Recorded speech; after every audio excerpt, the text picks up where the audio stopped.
inscrutable claims to authority, the Dhamma is founded solidly upon the bedrock of the Buddha's own clear comprehension of reality, and it leads the one who practices it to that same understanding, the knowledge which extricates the roots of suffering. The title, Dhammapada, which the ancient compilers of the Buddhist scriptures attached to our anthology means portions, aspects, or sections of Dhamma.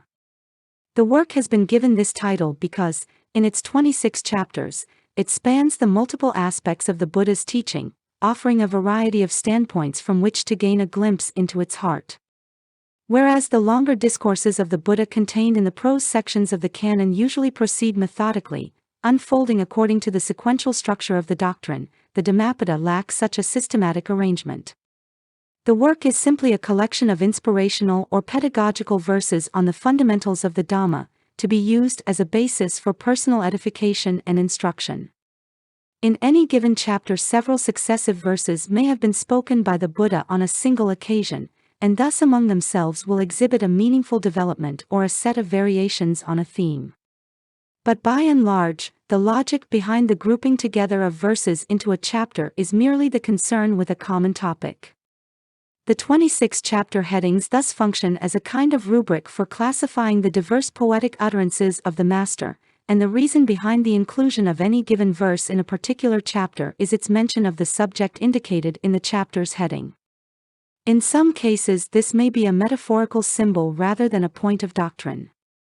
There also seems to be no intentional design in the order of the chapters themselves, though at certain points a loose thread of development can be discerned. The teachings of the Buddha, viewed in their completeness, all link together into a single perfectly coherent system of thought and practice which gains its unity from its final goal, the attainment of deliverance from suffering. But the teachings inevitably emerge from the human condition as their matrix and starting point, and thus must be expressed in such a way as to reach human beings standing at different levels of spiritual development, with their highly diverse problems, ends, and concerns, and with their very different capacities for understanding. Thence, just as water, though one in essence, assumes different shapes due to the vessels into which it is poured, so the Dhamma of liberation takes on different forms in response to the needs of the beings to be taught. This diversity, evident enough already in the prose discourses, becomes even more conspicuous in the highly condensed, spontaneous and intuitively charged medium of verse used in the Dhammapada. The intensified power of delivery can result in apparent inconsistencies which may perplex the unwary.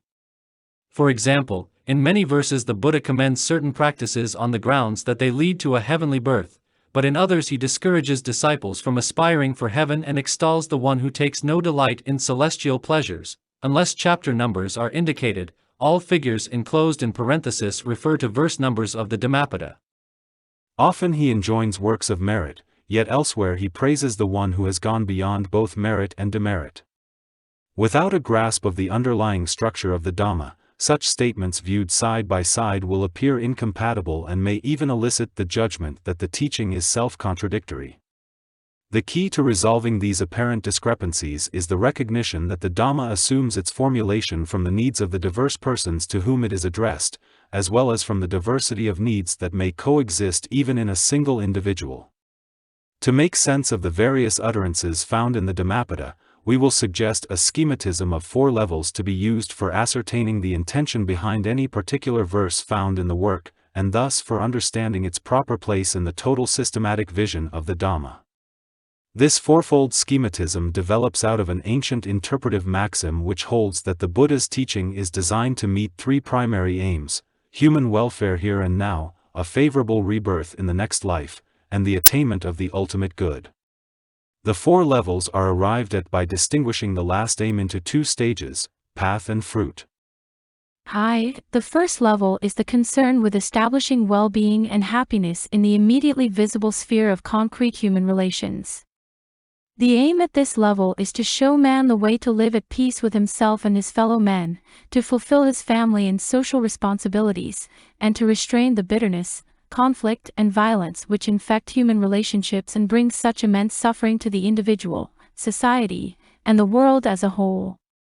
The guidelines appropriate to this level are largely identical with the basic ethical injunctions proposed by most of the great world religions, but in the Buddhist teaching they are freed from theistic moorings and grounded upon two directly verifiable foundations: concern for one's own integrity and long-range happiness, and concern for the welfare of those whom one's actions may affect. The most general counsel the Dhammapada gives is to avoid all evil, to cultivate good, and to cleanse one's mind. But to dispel any doubts the disciple might entertain as to what he should avoid and what he should cultivate, other verses provide more specific directives. One should avoid irritability in deed, word, and thought, and exercise self-control.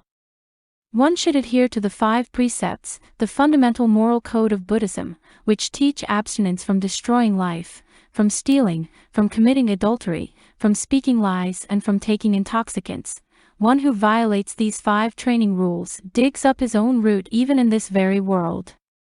The disciple should treat all beings with kindness and compassion, live honestly and righteously, control his sensual desires, speak the truth, and live a sober, upright life, diligently fulfilling his duties, such as service to parents, to his immediate family, and to those recluses and Brahmins who depend on the laity for their maintenance. A large number of verses pertaining to this first level are concerned with the resolution of conflict and hostility. Quarrels are to be avoided by patience and forgiveness, for responding to hatred by further hatred only maintains the cycle of vengeance and retaliation. The true conquest of hatred is achieved by non-hatred, by forbearance, by love. One should not respond to bitter speech but maintain silence. One should not yield to anger but control it as a driver controls a chariot. Instead of keeping watch for the faults of others, the disciple is admonished to examine his own faults, and to make a continual effort to remove his impurities just as a silversmith purifies silver. Even if he has committed evil in the past, there is no need for dejection or despair, for a man's ways can be radically changed, and one who abandons the evil for the good illuminates this world like the moon freed from clouds. The sterling qualities distinguishing the man of virtue are generosity, truthfulness, patience, and compassion. By developing and mastering these qualities within himself, a man lives at harmony with his own conscience and at peace with his fellow beings. The scent of virtue, the Buddha declares, is sweeter than the scent of all flowers and perfumes. The good man, like the Himalaya mountains, shines from afar, and wherever he goes he is loved and respected. 2. In its second level of teaching, the Dhammapada shows that morality does not exhaust its significance in its contribution to human felicity here and now, but exercises a far more critical influence in molding personal destiny. This level begins with the recognition that, to reflective thought, the human situation demands a more satisfactory context for ethics than mere appeals to altruism can provide. On the one hand, our innate sense of moral justice requires that goodness be recompensed with happiness and evil with suffering. On the other, our typical experience shows us virtuous people beset with hardships and afflictions and thoroughly bad people riding the waves of fortune. Moral intuition tells us that if there is any long-range value to righteousness, the imbalance must somehow be redressed.